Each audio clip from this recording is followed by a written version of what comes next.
JC Press Comunicaciones presenta Palabra de Mujer, un grito al unísono para que lo escuchen todos. Palabra de Mujer, para luchar por los derechos y el empoderamiento de las mujeres. Palabra de Mujer, con la conducción y producción de Roxana Gutiérrez Salazar.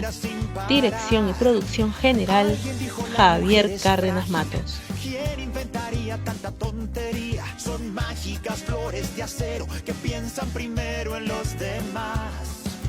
No tienen miedo a caer, pues saben sacudirse el polvo sin perder la fe. ¿Cómo están, amigos de Palabra de Mujer y la 97 Digital? Es un placer estar nuevamente con ustedes, aquí en este su programa Palabra de Mujer. Y bueno, como siempre, le damos la bienvenida a todos ustedes y a mi gran amiga y colega Violeta. ¿Qué tal, Violeta? ¿Cómo estás? ¿Qué tal, Rosana? Un gusto nuevamente compartir y un gran saludo a nuestros radioyentes y a nuestros amigos que están conectados con nosotros. Solamente tenemos bastante que hablar de la semana y bueno, compartamos todo lo que tenemos que decir, Rosanita. Y bueno, empezamos pues con el tema económico y político. Yo creo que harto que analizar, Violeta, ¿no? Porque tenemos una semana bien complicada, bien agitada. No se van a dar ciertas medidas, no van a multar, por ejemplo, a aquellos que se excedan del aforo establecido en ciertos establecimientos, ¿no? Se habla que va a ser 2.200 soles en el caso de que sean terminales terrestres, por si también no utilizas mascarillas, ¿no? También tienes una multa de 440, y bueno, y ahora la nueva convivencia social que se va a regir a partir de este 31 de enero, pues se va a poder desarrollar todas las actividades económicas en cada una de las fases, ¿no? Y autorizadas, y bueno, nos va a permitir de una u otra manera de seguir reactivándonos, pero la recesión realmente mundial nos presiona, ¿no? Y de por hecho también nosotros como país, como región, ¿no? Durante la semana, por ejemplo, el dólar también ha tenido un alza, ha llegado a picos de 3,75 en lo que es persona natural, ¿no? En el caso que quieras hacer un tipo de cambio dentro del banco. Y bueno, también por otro lado, el Poder Ejecutivo también ha ampliado pues el plazo de acogerse a los programas de garantía, ¿no? Para que lo sepan, para los que tienen créditos, están estableciendo pues un congelamiento de deuda, ¿no? Para las personas naturales y micro, pequeñas empresas, como anterior vez, la cuarentena pasada pues lo daban un máximo de 10.000 soles, ¿no? Para acogerse a este tipo de programa. Y bueno, y dentro del marco de tributario, pues también la idea es postergar el pago de rentas mensuales y bueno, ¿no? Todo lo que sea mensual, ¿no? Pero no ha dado hincapié a lo que es declaración jurada para anual para el 2020. Así que eso es más o menos, podría decirse algunas medidas que podría de alguna manera ayudar a las personas, ¿no? Que tienen créditos o que a poder tal vez de sobrellevar tal vez su negocio, ¿no? En estos próximos días que se nos vienen y que va a ser difíciles. Así que Violeta, te dejo el panorama político, que también sé que tienes mucho que analizar en esta semana. Sí, Rosana, agradecerte por el pase y también sabemos que nuestro país aún no ha superado esta crisis política, tampoco la crisis sanitaria, más aún con la llegada de la segunda ola, nos compromete a los peruanos, no solo es la unidad, sino también seguir visibilizando y sensibilizando nuestro rol como ciudadanos de cuidarnos. Creo que hemos confiado en esta última etapa y se ha dado esa libertad de reuniones navideñas, de Año Nuevo, pero además de eso creo que recalcar a la ciudadanía que tiene que ser un poco más responsable. Han estado yendo a las fiestas clandestinas y eso ha hecho de que esto se vuelva a lo que estábamos el año pasado, marzo o abril, ¿no? Y el pánico generado además en cuanto que no llega la vacuna y sabemos que el Ejecutivo tampoco ha tomado las reacciones y acciones necesarias. Seguimos, no, pese a un año, ¿no? Pese a un año de pandemia no se ha superado nada. Entonces nosotros Tenemos que entender, Roxana, además, que el tema de pandemia y el tema electoral tiene una lectura distinta. De hecho, que el presidente Sagasti ya no tiene mucho que actuar porque ya está de retiro, está a unos meses de retirarse de ser presidente. Estamos en una etapa preelectoral, está la campaña política, los candidatos con las ofertas que se vienen a quien dice mejor, pero creo que solo apelamos a la sociedad, a la población, a su mejor decisión, analizar a los políticos que su actuar, ¿cuál ha sido? O sea, ¿qué nos une ahora a las ofertas si es que su actuar en este tiempo ha sido adverso? Por ejemplo, tenemos a los partidos que han estado en el Congreso o están en el Congreso y que salen a veces como que si uno hubiera sufrido una amnesia a decir cosas que no, tiene la culpa, es más, un poco solo el ciudadano. Tenían que haber ejecutado y articulado el Poder Ejecutivo y Legislativo para poder afrontar esta segunda ola, tomar las previsiones, implementar con su representación en las regiones, hacer ese trabajo articulado y hacer la atención primaria efectiva, ¿no? Entonces, este panorama político nos vislumbra no solo la campaña electoral, ahora opacado además por este confinamiento de la segunda ola, pero además de eso, ojalá no sea cierto que el trasfondo es postergar las elecciones. Esperamos que no. Necesitamos urgente ya un nuevo actores. Creo que hemos llegado a la cúspide de los 5 o del quinquenio perdido, como se puede llamar, y no hemos dado una visibilidad de proyectarnos a cómo sacamos al Perú de esta pandemia, pero más aún con el desempleo diario y además con casi 20 candidatos presidenciales. Algo histórico y queda en la población analizar profundamente a sus representantes en estas elecciones, pero también cuál es el rol de estos partidos o el rol de los personajes que quieren ir al Congreso o a la presidencia. Creo que hay que estudiarlos y tener la responsabilidad que nos representa, ¿no? Además, Violeta, que se siente pues una campaña muy silenciosa, muy pasiva, ¿no? No, como que no hay mucha presencia por parte de los candidatos en cada partido, ya que como tú en algún momento nos has comentado, pues el tema de llegar al ciudadano ahora te toca de pie a pie, de puerta en puerta, ¿no? Entonces creo que es más personalizado. Entonces, claro, es un panorama totalmente distinto y realmente, bueno, esperemos que las elecciones sigan en pie y que veamos las medidas, pues que las podamos nosotros de alguna manera, no sé, sentirlas, ¿no? Porque sentimos que estamos a la deriva. Y bueno, gracias Violeta por tus aportes y ahora entramos en lo que es el bloque de Mujer y Noticias, esta vez con Leslie Silvera. Adelante, Leslie. Palabra de Mujer presenta a continuación sección Mujer en Noticias. Son águilas, lunas, guerreras. Hola chicas, ¿cómo están? Un gusto estar de nuevo con ustedes y con todos nuestros oyentes del programa.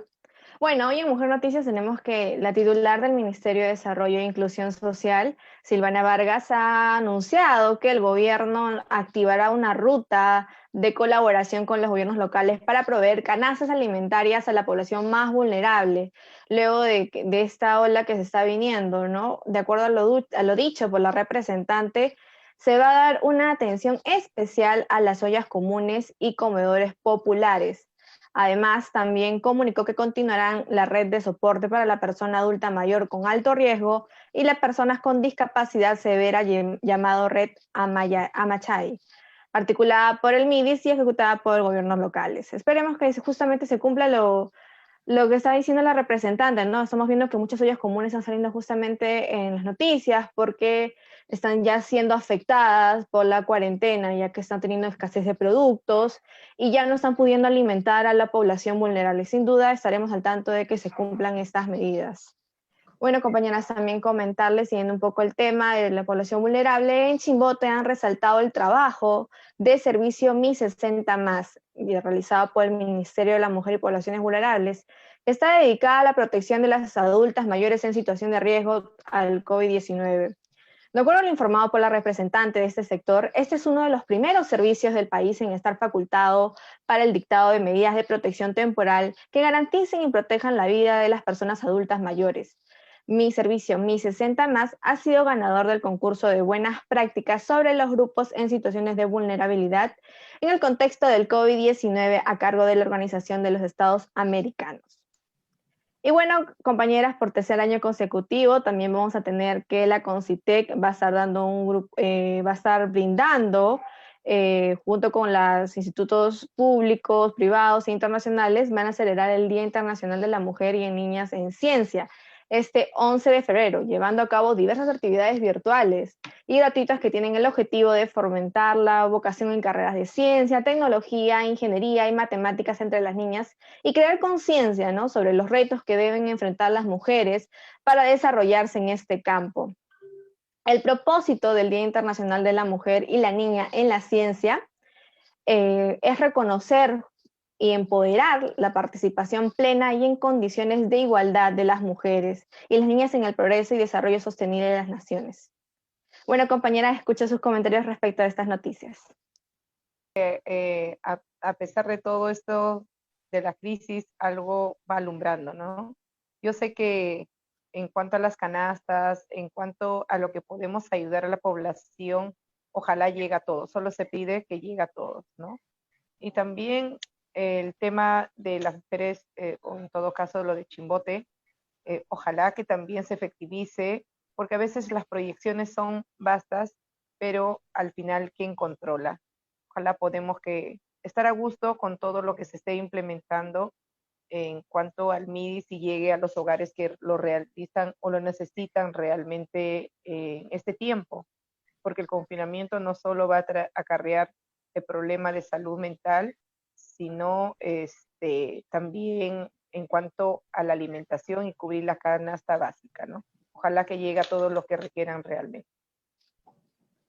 No, y no solamente que llegue a lo que requiere, como ya lo hemos visto en alguna entrevista de qué tan trabajoso es para las madres que no tienen un ingreso y tienen niños de habilidades diferentes, ¿no? Y de alguna manera tienen personas a su cargo y no pueden salir a trabajar, ¿no? Entonces, como que si retrocediéramos otra vez y volviéramos a decir, ¿sabes qué? Otra vez las mujeres son las que tienen un poco más de responsabilidad en el tema de emergencia sanitaria, ¿no? Esperemos realmente que esta vez, pues, llegue realmente, como dice Violeta, la ayuda a todos, ¿no? No solamente es el tema psicológico también. Tenemos muchas personas deprimidas, sobre todo angustiadas por el tema de que si les da o no les da la enfermedad y de qué manera lo pueden ellos, como se dice, digerir, ¿no? Porque es un tema totalmente que le decimos no, ¿no? Entonces es una realidad y tenemos que vivir con ella. Muchísimas gracias, Leslie. Bueno, Violeta, entramos a lo que es el tema central. Palabra de Mujer presenta a continuación sección Tema Central. Son águilas, lunas, guerreras. Y bueno, para hablar más sobre las medidas sanitarias que nos ha estado brindando, nos está comunicando el mandatario, sabemos que ya para qué hablar más de números, ¿no? Los números suenan fríos, ¿no? Pero cuando realmente te llega a la familia, alguna amistad, es donde uno más siente, ¿no? Entonces hablar de números ya es, no es que me interese, pero bueno, ya no es relativo. Pero sabemos que de cada 10 hospitalizados, pues ya 3 necesitan cama UCI, ¿no? Las camas UCI ya están topadas en su límite.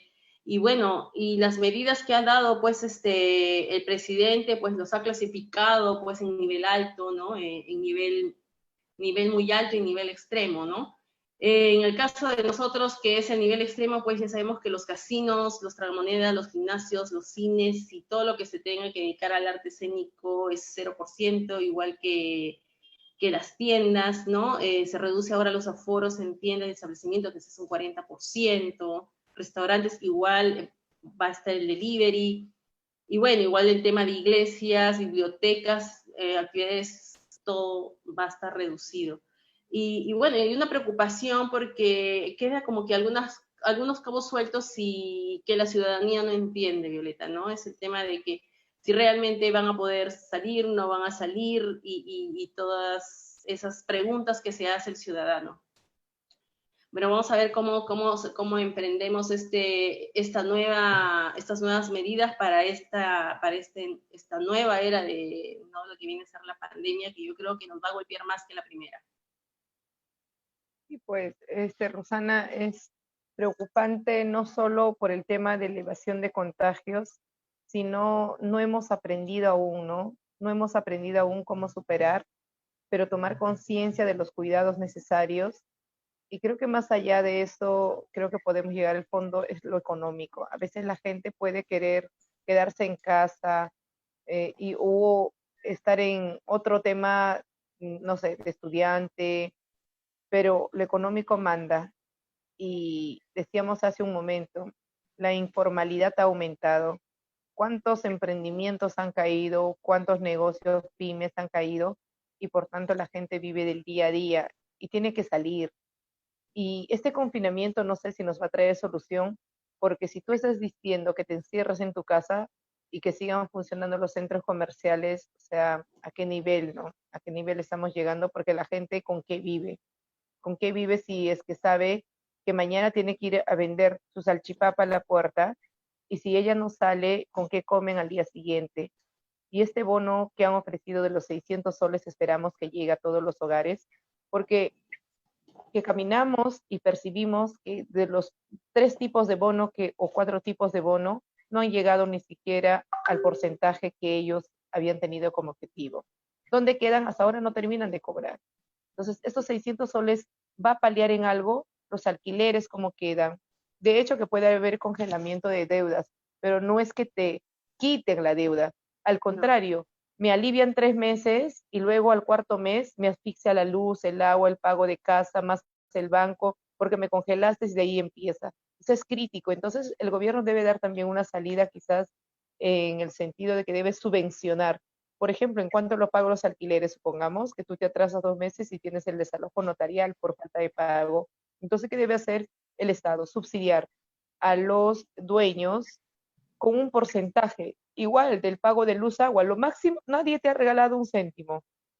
Tenemos casos muy especiales. Por ejemplo, es que si tú has estado pagando en estos meses de confinamiento, normal era tu recibo 80, 100, pero como no venían a leer, te podían cobrar 60, 40, 30, 60, 40. Pero no hay razón de que ahora, por ejemplo, para diciembre, enero, y deben percibir la mayoría de la población, que ha venido un acumulado de 500 a 600 soles en cada casa.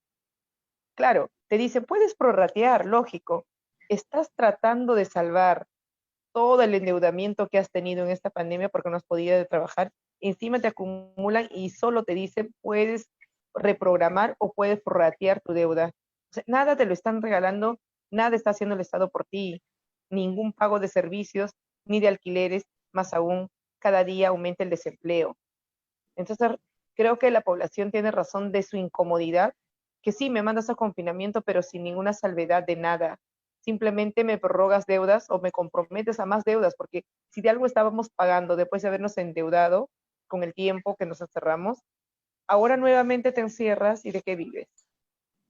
¿De qué vives? Claro, hay un porcentaje, el 30% de que, bueno, tienen el sueldo del Estado o deben estar empleados, pero casi el 60% es para el día a día o es del grupo casi informal. Entonces, no es nuestra realidad cerrarnos y simplemente seguir con los bonos.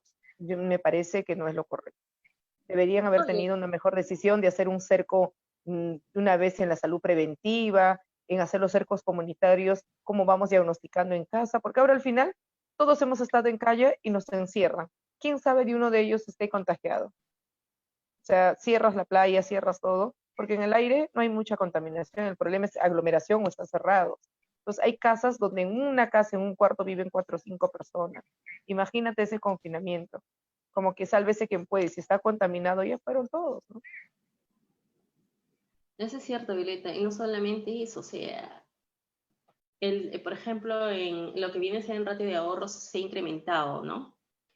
Pero como que también, no sé si juegan, pero van al tira y afloja de, o sea, tienes préstamos, ok, pero has recibido, tienes tal vez un ahorro para sobrevivir, ¿no? Y como que te tiran al susto, podría indicarse, ¿no? Claro, pasa el archivo negativo, mira, tú sabes ya cómo las entidades tratan de alguna manera incitarte a que tienes que pagar porque si no te pueden ir a tu casa ¿no? Y cuando no se tiene conocimiento de los procesos de cobro, entonces las personas tienden a lo poco que tienen, pues como se dice, prepagar, ¿no? Y entonces como que hay un desorden financiero y como tú dices, personas informales totalmente ya dejan de lado y no prefieren no pagar. En el tema de luz o de agua también es otro tema. Muchos sabemos que, ok, te cobraron 500, 600 y tú sabes que ahorraste lo más mínimo de agua y no es posible que te esté viniendo toda esa cantidad de dinero que te están cobrando. Llega, tú llamas, ¿no? Tú llamas a la empresa y te llegan a visitar. El hecho de que tú ya estás recibiéndolo a tu casa es como que si estuvieras asumiendo esa suma, ¿no? Entonces, y el hecho de que tienes que hacer tu reclamo, esperar tus 30 días hábiles, y es todo en red, al final tienes que terminar pagando. Entonces, no te ayudan en nada, lo que hacen más es enredarte, porque uno no tienes el comunicado completo, ¿no? Como que parece que llegara la comunicación a medias, y al final, para no hacerte, como se dice, más larga la situación, terminas aceptando la deuda que te ponen.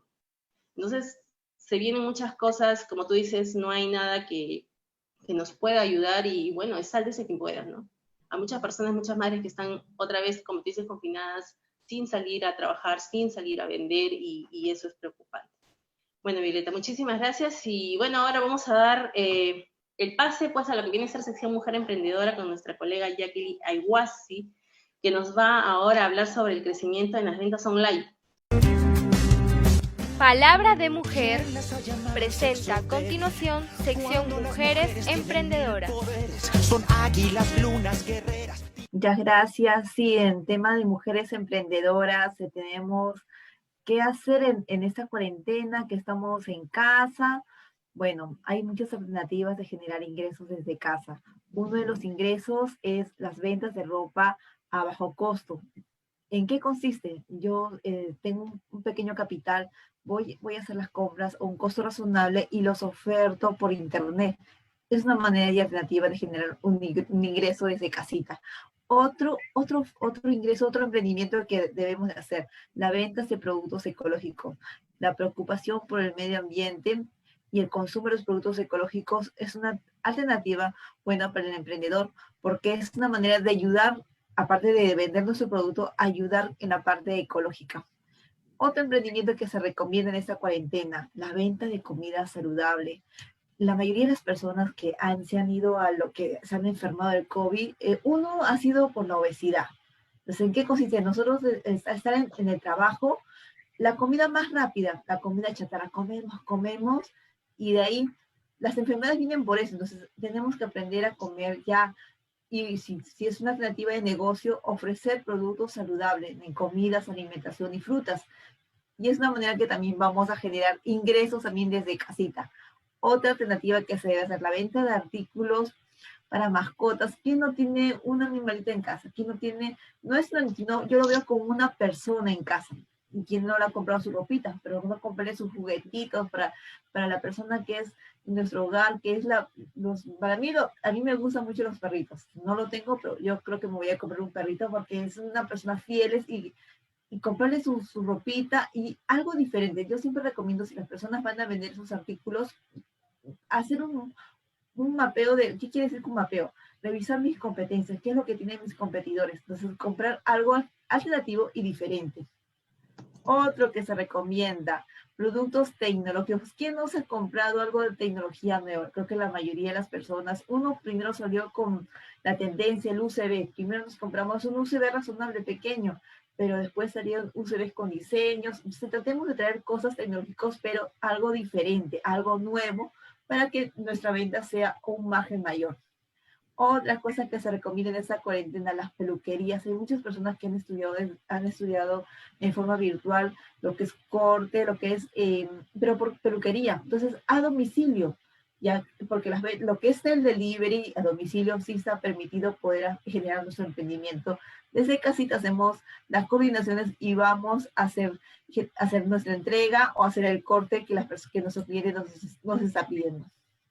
Otra alternativa que también se recomienda es la venta de artículos de deporte. ¿Quién? A ver, mira, yo soy claro ejemplo. Yo recién hace 2 días me metí al gimnasio, pero me dijeron ahora que no, que ya esperamos hasta el nuevo aviso. Entonces, lo que es actividades de la mayoría está en casa, la ansiedad de comer, entonces generemos la venta desde casita, hacer rutinas, ejercicios, y qué mejor que comprar esos artículos y generemos ingresos y ayudamos también a la persona a bajar de peso. Bueno, compañeras, esa es una de las alternativas de que todos los emprendedores pueden generar sus ingresos desde casita y poder tener, no quedarse en casa, sino viendo alternativas de crecimiento y estar la mente activa. Sí, Jacqueline. No, y también otro también que se puede ver y que ha aumentado es el motorizado, ¿no? Sí, exacto. Hay El mucha gente, motorizado, Rosana, que se ha comprado su motorizado y hay mucha gente que al 31 de diciembre o enero han quedado sin, entonces con el dinero que han tenido han invertido en comprarse y generar su emprendimiento desde casa, del día le llaman empresas y ya hacen un contrato directo y es una alternativa también de generar ingresos y no depender de nadie, sino del día a día, y eso sí está permitido. y además Pues de que sí, la excelente. venta en comida saludable, la demanda se ha incrementado, ¿no? Sí. Hay personas que han tomado conciencia y han empezado a comer más, redundantemente, saludable, Por ¿no? nuestra salud también, Roxana, la salud es muy importante. Mira, todo lo que ha pasado también es porque nosotros no nos hemos cuidado o no nos hemos alimentado bien. Y el incremento de algunas empresas que se dedican ¿no? a la venta, decirse, de estos productos que entre comillas te bajan de peso, ¿no? O que te ayudan Sí, de alguna manera a acelerar el metabolismo para que tú puedas bajar de peso. sí. Que hay que tomarlo con muchas pinzas, ¿no? Porque no es el producto realmente, ¿no? Aunque muchos ven, Exacto. sí, ¿no? El Lo marketing, más lo que rápido. vende, Sí. ¿no? Pero realmente, claro, lo que hay ahí no, a veces es rebote, ¿no? Incluso los medicamentos, hay pastillas y muchas formas de que te dicen, pues, que sí, esto te va a ayudar. Cuando todo Exacto. tu organismo es un relojito y si lo planificas bonito, o sea, te ayuda a bajar de peso, ¿no? Te ayudas a mantener. La cosa Sí, es en saber que realidad las ventas online, amigas, Aumentado. eh, Sí.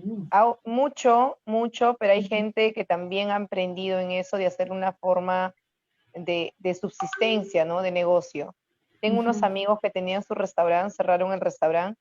Al inicio, en el primer confinamiento, ellos empezaban por página online a hacer las compras de la vecindad. Por ejemplo, le decían, ¿no? Se fueron los pedidos empezaron por la zona de Miraflores, San Isidro, ellos viven en Los Olivos, pero le empezaron a hacer pedidos. Primero los amigos, luego familiares y después amigo de los familiares, amigo de los amigos, porque se enteraban que un día antes podían mandar su lista de todos sus requerimientos de mercado y ellos se entregaban a la puerta, además con todos los protocolos. Después que pasó, que ya podíamos salir, ellos ahora se han dedicado a llevar, por ejemplo, como hace un momento conversaban ustedes, los alimentos. Quiere decir su menú dietético. Ya se han especializado a preparar en domicilio porque los dos al inicio pues eran egresados para ser chef, ¿no? Y ahora están haciendo esos requerimientos ya para empresas. Imagínense de lo que tenía un restaurante, emprendieron en entregar recados, ¿no? Compras, y ahora entregan alimentos como en el desayuno nutritivo, almuerzos, y ya para empresas con pedidos, ¿no? Un día anterior ellos mandan el menú, mañana tenemos tal, y le hacen el pedido y con todos los protocolos llevan hasta el domicilio. Imagínense, ha habido también esta crisis, creo, como una oportunidad para algunos que han sabido realizarse y tener más ser visionario, ¿no? Porque tienen que salir de la rutina y ver cómo vamos solucionando cada momento para seguir subsistiendo, pues, ¿no? Ingeniarse en esto, y creo que el tema de online a todos ahora nos obliga a manejar al dedo. Y bueno, también hemos visto que se ha incrementado el tema de el negocio en terapia física, ¿no? Porque realmente tenemos personas de avanzada edad en la cual ya no pueden pues caminar, ¿no? O hacer sus terapias o ir, ¿no? Ahora es que el mismo doctor va a tu casa y te hace las terapias, ¿no? El tema de fumigación es otro negocio. 50 soles un piso, te lo fumigan. O simplemente he visto chicos que pasan fumigando las puertas de su casa y tú le das un sencillo. Imagínate, ¿quién no quiere fumigar a estas alturas otra vez su casa? ¿No? Yo creo que se va dando nuevos nichos de negocio para que las personas puedan emprender. Y bueno, nada, solamente decirles a las personas que nos están escuchando que sigan siendo creativos, ¿no? Que no bajen la guardia y que siempre hay ideas innovadoras para poder salir de esta crisis. Gracias, Violeta, gracias, Jacqueline.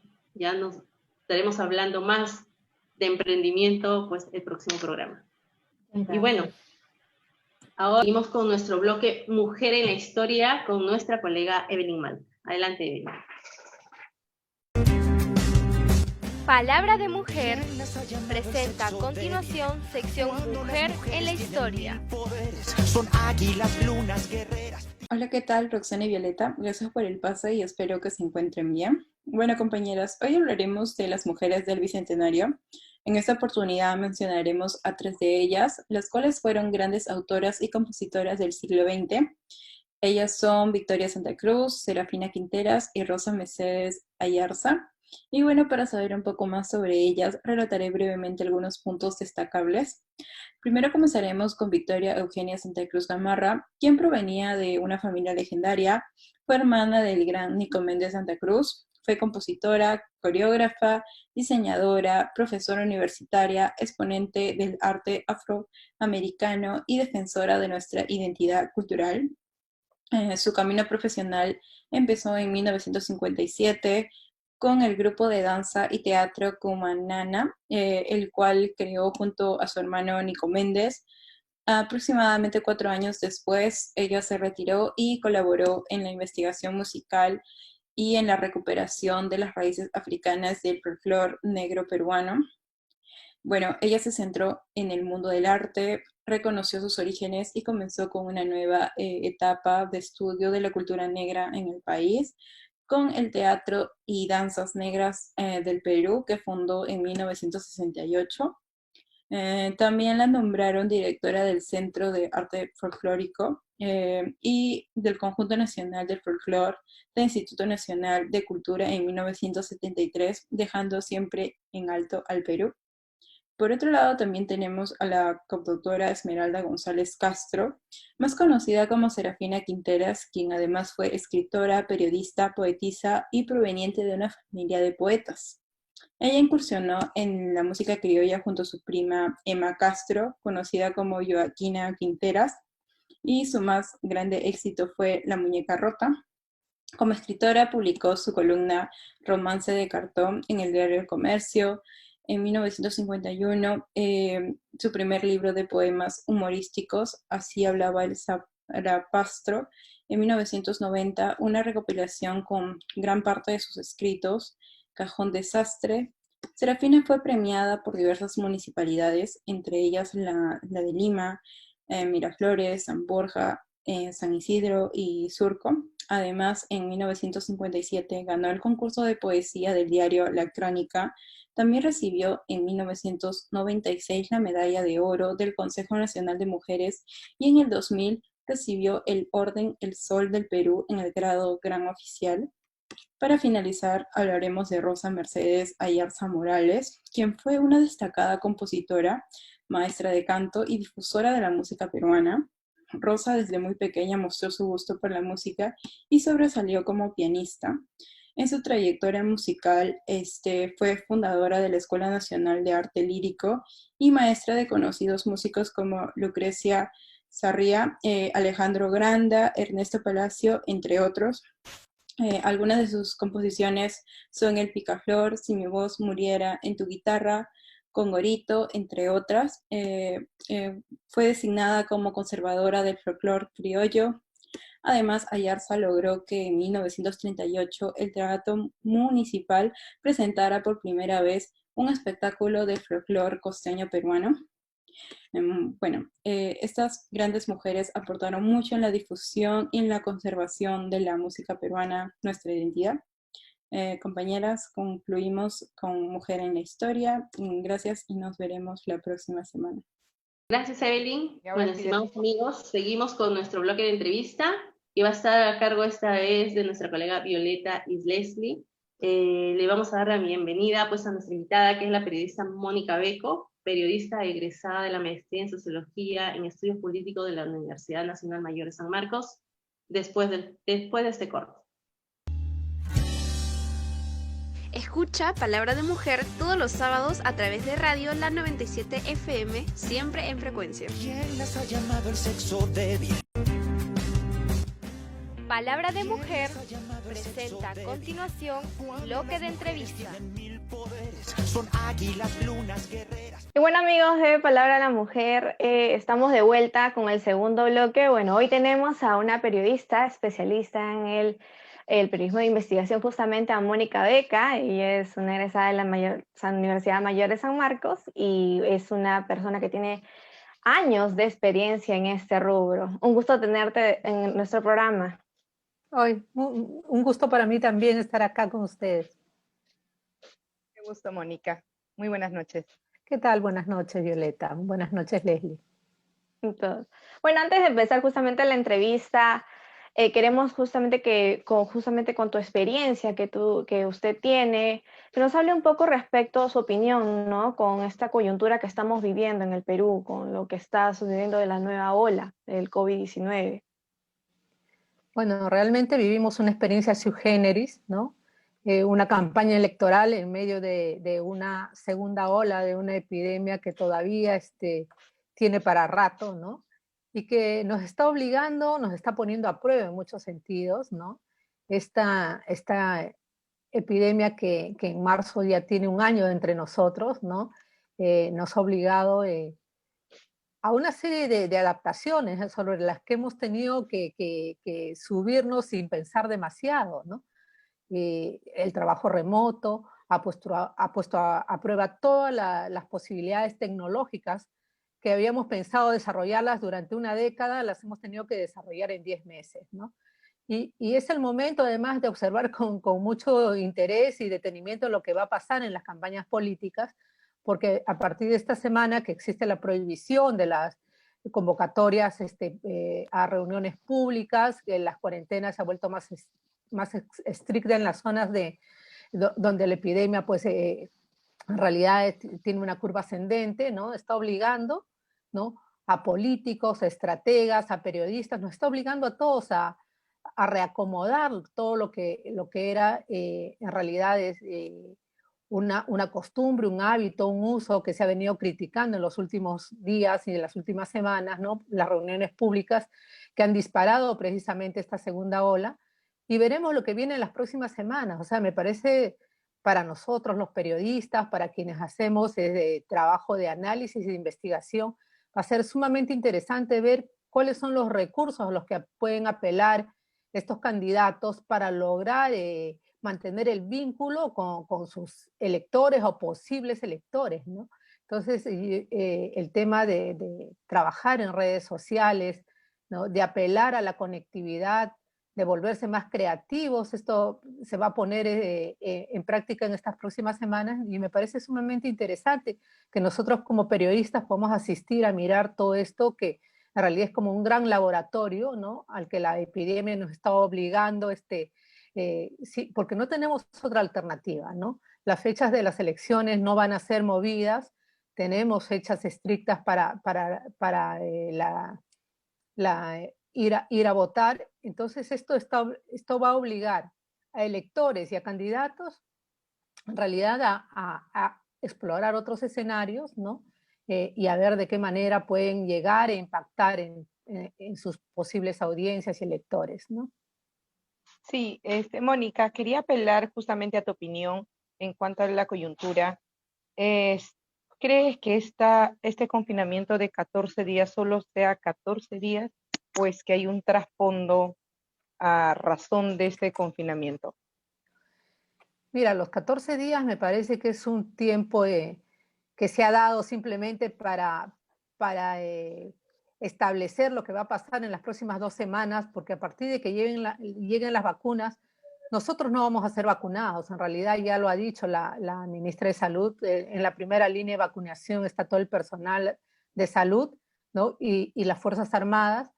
Entonces nosotros tenemos que esperar. ¿Y cuánto tiempo vamos a esperar, no? Y vamos a esperar con todas las opciones de poder salir y seguir trabajando, movilizando todas las actividades económicas, o vamos a seguir en confinamiento, ¿no? Esto, desde mi punto de vista, va a prolongarse, ¿no? Estos 15 días, ¿no? Probablemente hasta que podamos tener una vacuna disponible para la mayor parte de la ciudadanía. La ministra Massetti ya habló también en la última conferencia de prensa de que la vacunación va a ser mucho más efectiva y mucho más rápida, ¿no? Si se hace un barrido con las familias y la gente en casa, ¿no? Entonces esto ya nos dice de que esto puede ser un tema de 3 meses, de 6 meses, o sea, el confinamiento nos viene para rato, ¿no? Sí, viendo que es la importancia de la vacuna, pero como entenderá, creo que más que la vacuna lo que importaba es la acción y la reacción del gobierno, ¿no? Estamos casi a un año del confinamiento y vivir con este tema de la pandemia que a todos nos ha puesto en un estilo de vida distinto al 2019, pero para llegar a esta segunda ola sé que también tenemos como ejemplo otros países que son más desarrollados en temas de salud, con toda la implementación. Pero ¿cree usted que el gobierno ha tenido una decisión política, ¿no? Aparte de sus peleas internas entre los dos poderes que han estado todo este tiempo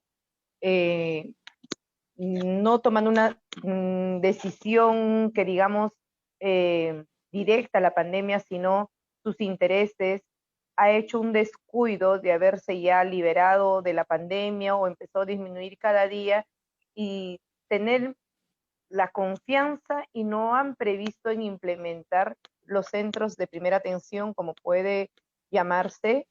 O sea, importaría, a su parecer, más hablar más de vacunas, que eso implica dinero, que eso no va a llegar a todos, y sabemos que ni siquiera el 5% de la población va a llegar las vacunas. ¿No hubiera sido más adecuado hacer la implementación en convenio con el ejército, en el convenio con otras instituciones? Es más, quizás obligar hasta a los privados a una inversión que tienen una forma de dar de responsabilidad social e implementar estadios, implementar hospitales. Es más, en estos 10 meses podríamos haber terminado con construir quizás 2 hospitales que estén a la urbe de Lima para no estar contaminando los hospitales, porque han dejado de atender todas las otras enfermedades y se ha dedicado solo al COVID. ¿No le parece a usted esto más que incapacidad, haya una falta de voluntad de los últimos gobernantes de turno, que hemos tenido una crisis política terrible, una crisis además, aparte seguido, sanitaria, económica? ¿No hay una incapacidad a esto? Porque ¿sabe qué es lo que dice toda la población ahora que manda confinamiento? Lógico, para alguien que está con trabajo, para alguien que tiene un sueldo, bien, ¿y cuánto es ese porcentaje? Pero el 60% de los informales que viven el día a día, confinarse, y algunas que hemos dado notariedad en la calle, en nuestro día a día, que vamos averiguando, es que ha aumentado la anemia, ha aumentado el TBC, están muriendo por quizás la incontinuidad de sus tratamientos oncológicos u otras enfermedades severas.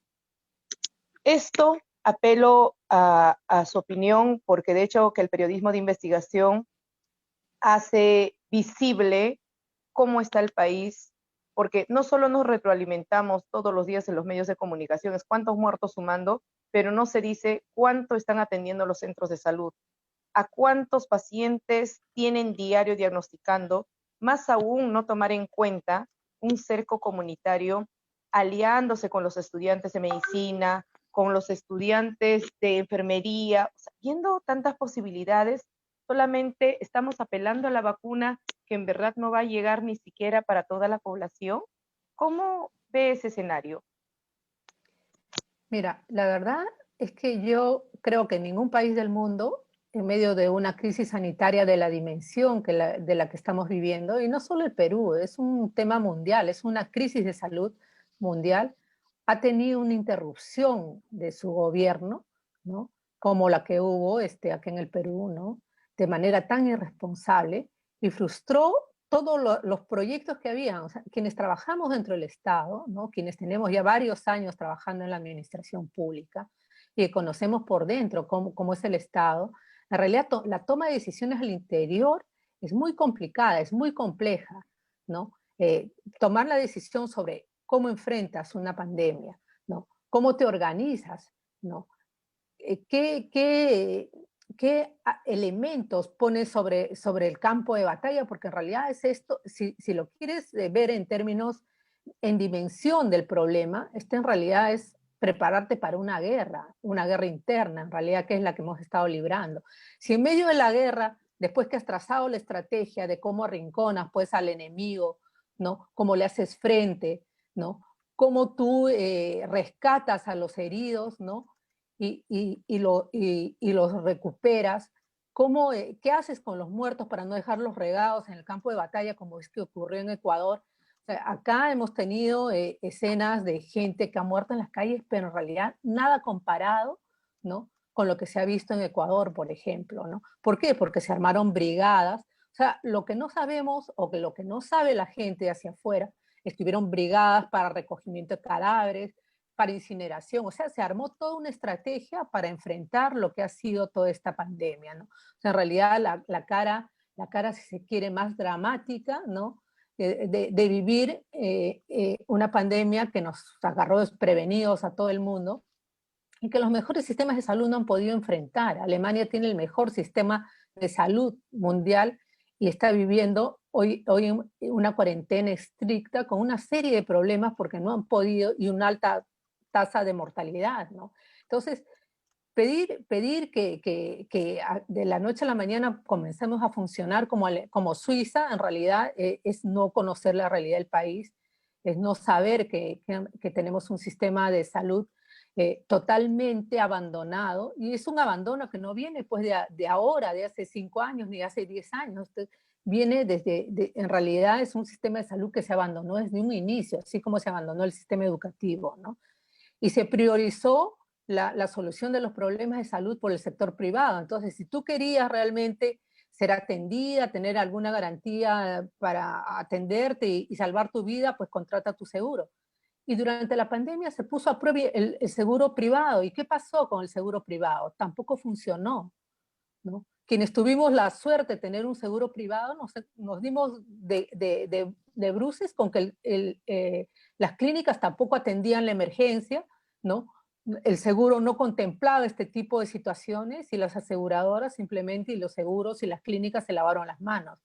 Y anda tú, pregunta cuánto pagó la gente que logró atenderse en una clínica para poder salvar su vida, ¿no? Porque no habían lugares en los hospitales. Entonces creo que el tema es mucho más complejo, y si en medio de toda esta situación tú le sumas, ¿no? Un hecho inesperado, ¿no? Que es sacar a un presidente en medio de una situación, en realidad es un crimen, ¿no?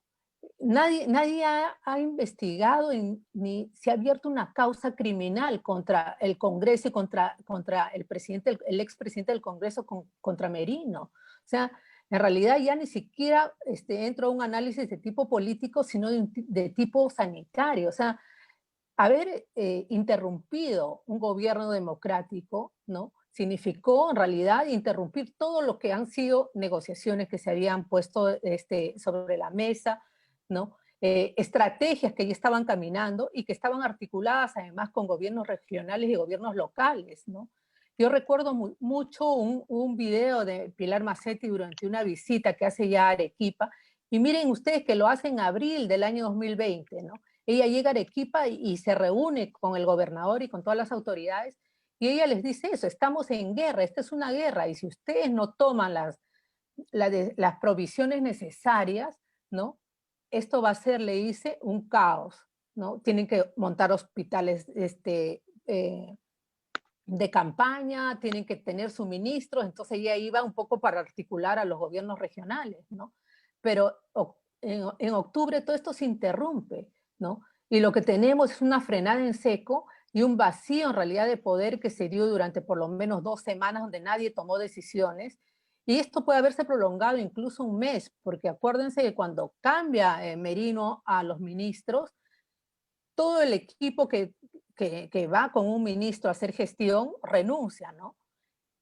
Se nombran nuevos ministros y estos a los 2, 3 días vuelven a renunciar, entonces tenemos un nuevo gobierno. Entonces, explícame tú en qué lugar del mundo tú le puedes pedir a este gobierno y a Sagasti, ¿no? Explicaciones que por qué no atendió, por qué no hizo, dónde están las vacunas, después de una situación como esta. O sea, lo menos que podríamos hacer nosotros es demandar que Merino, ¿no? Y quienes lo apoyaron y lo secundaron responda, ¿no? Por una causa criminal, ¿no? Por toda la gente que hoy se está muriendo por la segunda ola, ¿no? Porque no es que Sagasti no tomó la decisión a tiempo, ¿no? Que de repente la gente salió a las calles a hacer sus compras o que no, algunos de nosotros nos reunimos con nuestros familiares en Navidad. En realidad yo creo que esto es consecuencia, ¿no? De decisiones mal tomadas, de ambiciones políticas, de gente que no piensa en el país, que no piensa en los ciudadanos, ¿no? Y que lo que busca simplemente, ¿no? Es su propio horizonte, a ver, ¿no? Donde, o sea, sin ningún tipo de consideración ni de mirada más allá, ¿no? Entonces, creo que el tema de salud, lo que está ocurriendo hoy es consecuencia de lo que ha ocurrido entre octubre y noviembre, y realmente yo espero que tome su cauce, ¿no? Yo te digo, el Estado es muy complicado por dentro, el sistema de salud tiene sus propias falencias, ¿no?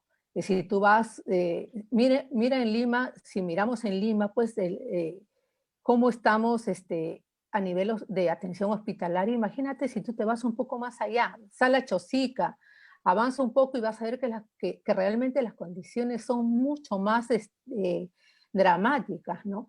Y no porque Sagasti sea un inútil o no pueda tener capacidad o porque Massetti es más de lo mismo, ¿no? Sino porque creo que hay un sistema que no funciona, ¿no? No tiene los recursos y nos ha encontrado realmente una epidemia en un sistema de total indefensión, ¿no? Y lo que ha hecho la clase política irresponsable es agravar la situación, ¿no? Y bueno, ahora partiendo de su experiencia, estimada Mónica, del periodismo de investigación con sus años de trayectoria que usted tiene, ¿qué tanto ha sido la presencia de las mujeres, el poder entrar en este ámbito del periodismo, ¿no? Justamente usted fue pieza fundamental porque usted fundó la unidad de investigación del Diario de la República en los años 90, ¿verdad? Bueno, sí, el año 90 nos organizamos un pequeño grupo de periodistas, ¿no? Con Ángel Páez a la cabeza y armamos un equipo de investigación, ¿no? El desafío en esa época era, en realidad, ir al lugar de los hechos, ¿no? Donde ocurrían las cosas. Estamos hablando del 90, estamos hablando de una época de terrorismo, ¿no? Sumamente complicada. Y bueno, el trabajo demandaba que podamos estar en estos lugares investigando temas de derechos humanos, ¿no? Y eso hizo que nos aventuremos por estas zonas, ¿no? Y sin ningún tipo de miramientos. En realidad, en ese momento no pensábamos que si éramos, teníamos que poner a prueba alguna de nuestras cualidades como mujeres, ¿no? Sino simplemente que también podíamos lograr los objetivos, ¿no? Entonces eso hizo que yo me volcara de lleno al periodismo de investigación. Interesante su experiencia, en verdad. Es un poco a veces tedioso para las mujeres avanzar en todas las áreas, ¿no? En todas las áreas. Pero sin embargo, creo que ha dado la talla, pero además de eso, usted ha visto cómo ha ido pasando los gobiernos y cómo se ve el periodismo ahora. ¿Cree que hay un poco de libertinaje en cuanto al área de comunicaciones, del periodismo? Ya no es para todos un área de investigación real, porque a veces vemos en la televisión diferentes estereotipos o diferentes comportamientos de dar el mensaje o interpretar a lo que el periodismo real debe hacer, ¿no? Sí, un poco se ha perdido la pasión por el periodismo, ¿no? Se ha perdido esas ganas de lograr una primicia, de buscar con la investigación ir más allá de lo que se ve, ¿no? Entonces tú lees los medios, ves los noticieros, ves la televisión y casi es una repetición, ¿no? De los mismos libretos, ¿no? Como que todos miran la cosa de la misma forma, ¿no? En el periodismo en realidad esto no es así, ¿no? Si tú te esfuerzas un poco, ¿no? puedes ir más allá, ¿no? Y revelar cosas interesantes, cosas nuevas para tus audiencias, para tus lectores, ¿no? Y eso es lo que yo trato de rescatar en el libro de periodismo de investigación. Tengo unos por lo menos 15 años enseñando periodismo de investigación en la universidad, ¿no? Y lo que aspiro es a crear generaciones pues, de periodistas interesados en ir más allá, ¿no? Entonces, el libro tiene una parte teórica, ¿no? En la primera parte, y tiene una segunda parte que es la parte práctica, ¿no? Exacto, Ahí, discúlpeme. claro, ahí yo cuento los entretelones, las investigaciones, ¿no? Eso que tú no ves cuando alguien publica, ¿no? O sea, cómo llegas a la investigación, cómo convences a las fuentes, qué tan difícil y arriesgado es un trabajo de este tipo, ¿no? Pero también cuento los compromisos que tienes de tipo ético, ¿no? Frente a temas en los cuales tú puedes poner en riesgo la vida de otra gente, ¿no? Si tú revelas fuentes o das demasiados detalles o incumples compromisos que has pactado previamente con las personas que te sirven de fuente de información, ¿no? Entonces, todo esto te da una idea de qué tan complicado y qué tan trabajoso es trabajar el periodismo de investigación, ¿no? Pero sin embargo, las grandes satisfacciones que te da una vez que esto se revela, una vez que tú logras destapar casos de corrupción, de violación de derechos humanos y otros tantos que se han dado durante toda una década en la República y en el programa de Hildebrand, ¿no? En verdad creo que son los periodismos o los medios de comunicación más serios en que todavía genera credibilidad en la población, ¿no? Como usted si bien decía, uno prende la televisión o empieza a comprar la prensa escrita, como que te ves con una sola agenda, una línea. Por ejemplo, hoy día, no sé, 1000 muertos o 200 muertos por COVID y todos tienen esa línea y no hay más. Yo creo que nuestro país, situado en esta crisis, lo ideal a veces del periodismo es que por lo menos de la otra parte, ¿no? No sigamos quizá en el sentido de que estamos todos con una tragedia y seguimos aumentando el psicosocial en tragedia, ¿no? Entonces yo creo que este periodismo de investigación debería dar también la otra parte, cómo es que tú fortaleces a la sociedad a tomar nuevamente confianza y no solo confianza, sino de unir esfuerzos y de salir de cualquier crisis, porque cuando generas una corriente de opinión en esa misma línea de tragedia y todos los días muertos y más muertos y no hay expectativa real, ¿no? Entonces como que vas generando un estilo de vida en la sociedad que solo nos estamos yendo todos al barranco, pero no hay quien levante. Entonces creo que, por ejemplo, cuando se lee algunos medios como La República u otros, por lo menos ves un estilo distinto, ¿no? Entonces yo creo, y debe ser para usted una satisfacción de generar todavía estudiantes con ese tipo de trabajo de investigación, objetivo, apasionamiento, y sabiendo que usted en toda su trayectoria ha arriesgado parte de sí, parte de su familia, para llegar a este punto que es objetivo, que es de comunicar y sentir esa sensación de decir, uff, qué real lo hago, a que estar quizá buscando fuentes inadecuadas y a veces dar un mensaje distinto. ¿En algún momento usted sentía, en los momentos difíciles que ha vivido, dejar de lado porque estaba peligrando quizás su salud, su vida? ¿O es que siempre tenía esa fortaleza para seguir comunicando? Porque como en el fondo se nota es ese amor a su profesión, pero también querer lo mejor del país. ¿En algún momento has sentido ese quiebre? Bueno, en realidad no, ¿no? En realidad, ¿me están escuchando? ¿El audio está saliendo? ¿Sí? En realidad, cuando tú eres joven, pues tienes 20 años, 20 y tantos años, en lo menos que piensas es en los riesgos, ¿no? Tú te apasionas por tu carrera, por tu profesión, lo das todo, ¿no? Y no eres consciente en realidad del terreno que pisas. Yo creo que en ese sentido yo he tenido muchísima suerte, ¿no? Luego, yo te digo que el día que yo fui consciente de todo lo que yo había hecho y de los lugares donde había estado fue el día que se inauguró la muestra de la Comisión de la Verdad, ¿no? La muestra fotográfica, y justo a mí me tocó hacer las leyendas de esa muestra. Y cuando la vi toda junta, en realidad me sentí tan apabullada, porque yo había estado en muchos de esos lugares, yo había visto muchos de esos escenarios de tragedia, ¿no? Había recorrido el país, en realidad, siendo testigo de fosas con gente desaparecida, ¿no? De atentados terroristas, ¿no? De asesinatos selectivos. Había investigado las implicancias de gente de las Fuerzas Armadas, de la policía. En realidad había estado metida en varios de estos escenarios y no me había dado cuenta, en realidad, hasta ese momento en que cobré real dimensión de dónde había estado y qué es lo que había hecho, ¿no? Y luego ya con los años, cuando tú ya pues un poco como que te aburguesas, ya no eres la periodista de campo, que a mí me apasiona el periodismo, ¿no?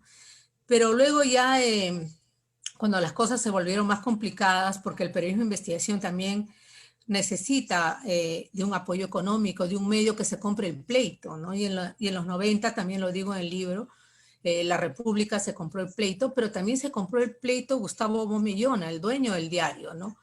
Él fue el que nos contrató para hacer investigación, ¿no? Y él era un convencido de que teníamos que dar a los lectores el otro lado de la noticia, ¿no? Ir más allá de los hechos, ¿no? Y en realidad nunca tuvimos ningún tipo de indicación, ningún tipo de consigna para investigar a nadie o para que la investigación en realidad resultara como consecuencia de una venganza política contra alguien, ¿no? La unidad de investigación, si algo tuvo, fue la libertad de plantear sus temas, de desarrollar sus investigaciones, ¿no? Y el diario se enteraba de los casos una vez que nosotros ya teníamos la investigación hecha, ¿no? Y el apoyo que tuvimos durante esa década, yo me considero una afortunada en realidad como periodista, ¿no? El haber tenido ese apoyo para poder desarrollar lo que fue este trabajo tan interesante que luego trasladé a la televisión con César Hildebrand, ¿no? Porque cuando yo voy a trabajar a televisión, en realidad traía toda la experiencia previa de la República, y eso me permitió en televisión lograr pues reportajes también de investigación bastante exitosos, porque ya traía pues no solo la experiencia, sino las fuentes de información, los contactos, es decir, todo lo que manejamos los periodistas para lograr acceder a información que no está ahí, que no es puesta ahí al alcance, sino que tú tienes que buscarla, ¿no? Y creo que en eso radica el éxito de lo que hicimos en los años 90, ¿no? Y que no se ha vuelto a replicar, te digo, por facilismo, porque hoy desde que tenemos pues todas las herramientas tecnológicas a la mano, ¿no? Desde nuestra computadora pretendemos conocer el país, conocer lo que pasa, las redes sociales amplifican a veces discursos también o crean falsos ídolos de barro en el periodismo, ¿no? Y eso lo hemos visto.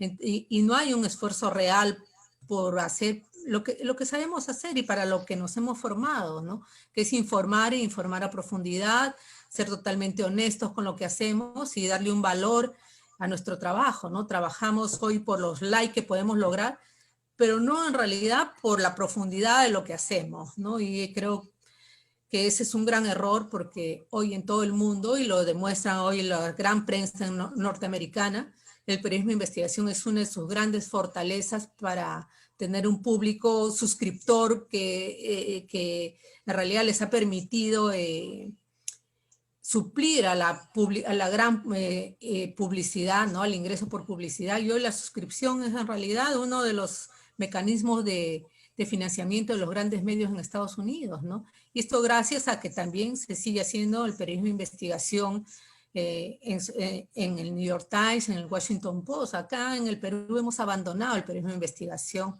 salvo honradas excepciones que hoy se hacen fuera de la prensa, ¿no? Y de reporteros, convoca, ojo público, hacen sus esfuerzos, ¿no? Pero ninguno está dentro de los grandes medios, ¿no? Y partiendo, disculpa Violeta, justamente partiendo ahora de su libro, Periodismo Estilo Comando, ¿cuándo usted decide, con todo lo que nos ha comentado, publicar finalmente su libro con todas sus experiencias que ha estado teniendo en este rubro?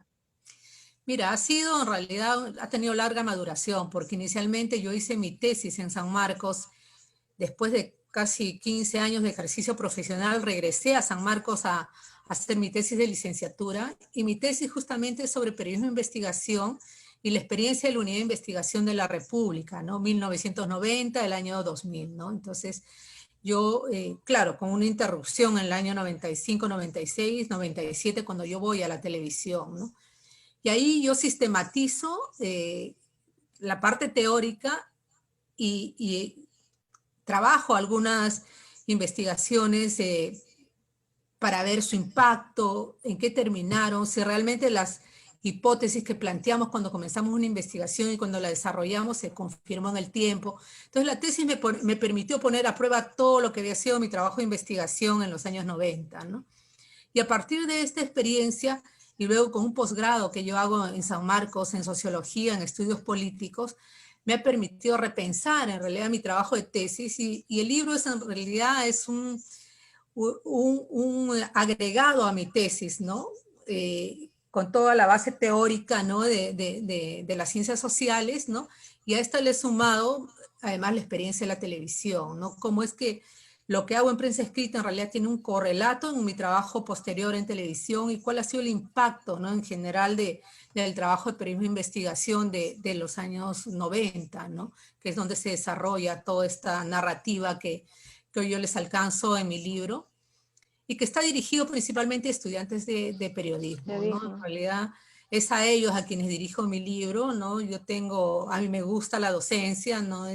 Tengo muchos años enseñando varias generaciones de periodistas, entonces, y aspiro pues que en algún momento estas generaciones hagan periodismo de investigación, ¿no? Realmente lo hagan en serio para poder revitalizar el periodismo en nuestro país, ¿no? ¿Verdad? No solo felicitarlos, sino vemos un alto bagaje en cuanto a todo el proceso que hemos vivido estos últimos 30 años, ¿no? Dentro del tema de la corrupción, dentro del tema cómo se manejaban los grupos de poder, y usted ha podido quizá desde adentro, para escribir este libro, hacer toda la investigación correspondiente y cómo es que se movían los hilos de poder en el Estado. Esa, como usted mismo relata, la presencia de droga en la génesis de Sendero Luminoso, cómo es que los estudiantes de la Universidad Centro de Huancayo habían sido desaparecidos por los paramilitares, y todos esos trascendidos en los últimos 30 años, ¿no? Se construye ese fenómeno sistémico, además, que hasta ahora no se ha podido desde la raíz como que erradicar en parte, como es la corrupción. Todavía seguimos con esto bien arraigado, más aún quizás fortalecido, ¿le parece, en las instituciones el tema de corrupción? Sí, no solo está arraigado, sino tenemos que durante cada elección otra vez pues reaparece, ¿no? Hoy tenemos a una heredera de la estirpe Fujimori otra vez contándonos cuentos de manos duras, y el libro en realidad también pone ahí en entredicho el rol también de ese gobierno de mano dura que fue el gobierno de Fujimori, ¿no? Por los temas de corrupción, ¿no? Por los temas de violaciones de derechos humanos, ¿no? Pero además porque en realidad desinstitucionalizó lo poco que había de institucionalidad en nuestro país, ¿no? Y llegamos a lo que tenemos ahora, ¿no? En realidad hizo añicos lo poco que nos quedaba, ¿no? Privatizó la educación y hoy vemos las consecuencias. O sea, la SUNEDU ha demostrado cuál fue la medida de esa decisión que se tomó en la época de Fujimori. La salud también fue privatizada y se priorizó, ¿no? El tema de la salud a través de los privados, y hoy tenemos, pues, tenemos a la vista la situación, ¿no? Entonces, y hoy tenemos una candidata que nos vuelve a contar un cuento, ¿no? Entonces, el libro también ayuda a una reflexión sobre estos temas, ¿no? O sea, cómo es que luego vamos repitiendo la historia, ¿no? Y olvidándonos de épocas tan dramáticas como la que nos tocó vivir el año 90, la década del 90, con los temas de violencia, de narcotráfico, de subversión, pero también de corrupción, ¿no? De repente el tema del terrorismo sirvió para tapar todo lo demás, ¿no? Pero siempre estuvo presente, ¿no? Y el libro, a través de los reportajes de investigación que yo cuento, demuestran cómo que si estuvo presente desde el primer momento en que Fujimori salió electo, ¿no? cuando va al Japón y recibe el dinero, ¿no? Destinados supuestamente para ayudar a los pobres del país y que en realidad lo destinó a ayudar a los pobres de su familia, ¿no? A todas sus hermanas, a sus cuñados y a toda la familia, ¿no? Entonces, el libro es un buen recordaris de esto, creo que vale la pena ahora que estamos en plena campaña electoral, ¿no? De recordar lo que pasó en los años 90 para que la historia no se repita, ¿no? Para no volver a creer ingenuamente de que la mano dura, ¿no?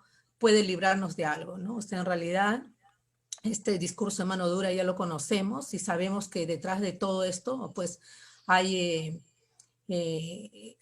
todo un sistema de corrupción que en realidad ni siquiera te diría que es fujimorista, ¿no? O aprista o pertenece a un partido político. Son redes que existen, ¿no? Dentro de la sociedad y que en realidad se van replicando y que no perdonan nada, ni siquiera una pandemia, porque tenemos pues todo lo que ha ocurrido con las compras en el hospital de policía, etcétera, en un momento, imagínate, de emergencia como el que vivimos, ¿no? Entonces, ir a leer estos temas, creo, adentrarte un poco en el tema es reflexionar sobre lo que ha pasado y sobre el deber que tenemos los periodistas, pues, de agarrar estos temas y desarrollarlos, desarrollar nuestras propias fuentes de información, ir más allá de lo que nos dicta el libreto todos los días, olvidar el facilismo, olvidarnos de los likes, ¿no? Porque luego tú vas acumulando una serie de trabajo que va siendo el respaldo en realidad de todo lo que tú haces, ¿no? Y luego tienes la satisfacción de que, por ejemplo, en este libro, la Universidad de Nueva York, el CUNY, ha sido uno de los que ha auspiciado mi libro, porque este libro que lo pienso presentar hoy en el mes de febrero en la Universidad de San Marcos, también va a ser distribuido como ebooks, como un libro electrónico a través de Amazon, ¿no? Y la universidad en Nueva York y en otros lugares lo va a promocionar, ¿no? Porque hemos hecho pues una especie de sinergia para poder apoyar el trabajo también de publicación, que es tan complicado, ¿no? O sea, publicar un libro, uno lo ve una vez que está editado, impreso, y te parece increíble, pero detrás hay todo un gran esfuerzo, ¿no? La Universidad de San Marcos desde ya me ha apoyado dándome el logotipo y apoyándome en toda la parte de la edición del libro, pero el libro es un acumulado de esfuerzo de casi una década, ¿no? De trabajar en estos temas pensando más en serio sobre lo que hacemos los periodistas y lo que hace el periodismo de investigación, ¿no? Finalmente, justamente, discúlpame Violeta, de su experiencia en docencia, en periodismo de animación, ¿qué consejo le daría a los estudiantes que desean, bueno, van a entrar en este ámbito, ¿no? En este rubro de la investigación? Que no se desanimen, porque a veces hay 10 personas que te van a decir, no, mira, no vale la pena, es mucho esfuerzo, te vas a arriesgar, te amenazan, no vas a vivir tranquilo, ¿no? Mejoras periodismo desde tu computadora, puedes hacer tu blog y desde ahí lanzar cosas sin confirmar. Pero yo les aseguro que en el momento que se tomen el trabajo en serio, comiencen a hacer investigación. Y yo siempre les digo a mis estudiantes, para hacer periodismo de investigación no tienes que investigar a las altas esferas del poder. Tú puedes comenzar a investigar al alcalde de tu barrio, de tu jurisdicción. Tú puedes comenzar por lo más inmediato, por lo que te toca en el día a día, ¿no? Y a través de esa investigación tú puedes ir ampliando, ¿no? Tu ámbito de investigación y logrando en realidad también cofinanciar tus proyectos, porque uno de los retos hoy en día es cómo financias, cómo vives del periodismo y cómo vives del periodismo de investigación, ¿no? Entonces, hay que ponernos creativos, pero también creo que hay que tomarnos más en serio la profesión, ¿no? Y vale, nuevamente para que nos confirme, ¿no? Ajá, para ir finalizando, que nos confirme dónde podemos encontrar el periodismo, el libro Periodismo Estilo Comando. Nuevamente para que todos nuestros oyentes sepan en dónde podemos conseguir el libro cuando sea expuesto, ¿no? Sea publicado oficialmente. Por el momento la distribuidora lo está mandando, les voy a pasar el link, en realidad están haciendo los pedidos a un Gmail de periodismo de investigación que les voy a pasar la dirección, ¿no? Es investigationpress, ¿no? @gmail.com, y la distribuidora envía el libro a domicilio. En realidad el delivery lo estamos dando gratis porque también sabemos que hay un gran esfuerzo en quien compra un libro hoy en día, ¿no? Porque La realidad hoy que leemos todo en una pantalla, comprar un libro, ¿no? Para leerlo, para ver qué cosa, tener el papel en nuestras manos significa pues un esfuerzo, pero también una inversión, ¿no? Entonces, el libro lo están pidiendo en línea, ¿no? Se les voy a dar la dirección electrónica para que ustedes puedan ayudarme a promocionarlo. Pero este libro también a los estudiantes de San Marcos, se los voy a poner al alcance a través de un ebook que va a estar en la biblioteca de la Facultad de Letras, ¿no? Ahora estamos en pandemia, realmente no podemos no podemos hacer nada más allá de esto, pero en su momento, una vez que presente el libro, lo van a tener a disposición para poder leerlo, ¿no? Entonces, pues quiero compartir esta experiencia no solo con los estudiantes de San Marcos, sino con todos los estudiantes de periodismo, ¿no? Que quieran y que les interese el periodismo de investigación. Y muchas gracias más bien por brindarnos esta entrevista y darnos a conocer más acerca de su libro de periodismo estilo Comandos. Ya nosotros estaremos compartiendo justamente el link que usted nos va a brindar para que los estudiantes puedan adquirirlo, ¿no? En realidad todo el público pueda estar ahí atento a su libro. Violeta. Sí, solamente felicitarle y creo que eso también a nosotros como Palabra de Mujer nos va a ayudar a sensibilizar a que los jóvenes de esta generación que no han vivido esas épocas puedan recordar la historia y no repetir, porque es un momento decisivo. Si bien es cierto que hay decisores, pero también la población tiene que ser consciente de ello, ¿no? Ser consciente de que el país tuvo un pasado y que no se debe volver a repetir, porque al final el periodismo es lo que tiene que hacer conocer esto. Le felicitamos muchísimo y seremos una red que vamos a ir pasando, y qué gusto conocer todavía periodistas así, que tengan esta talla objetiva y real, porque solo así podemos conducir y generar una opinión correcta y objetiva en nuestro país. Les felicitamos. Muchas gracias. Muchas gracias. Gracias, Violeta. Gracias, Leslie. Realmente ha sido una gran oportunidad para mí y les agradezco mucho por la entrevista. Gracias. Y bueno, eso ha sido todo en la entrevista. Muchas gracias nuevamente a Mónica Beco por brindarnos esta maravillosa entrevista. Y bueno, nos vemos en un nuevo programa. Muchas gracias, Mónica. Muchas gracias, Leslie. Nos vemos la siguiente semana y desearles un fin de semana a cuidarse. Desde Palabra de Mujer, muchas gracias. Para más contenido, visítanos, dale me gusta y síguenos en nuestra página de Facebook, Palabra de Mujer. ¿Quién las ha llamado el sexo débil? ¿Quién las ha llamado el sexo débil? Cuando las mujeres tienen 1000 poderes, son águilas, lunas, guerreras.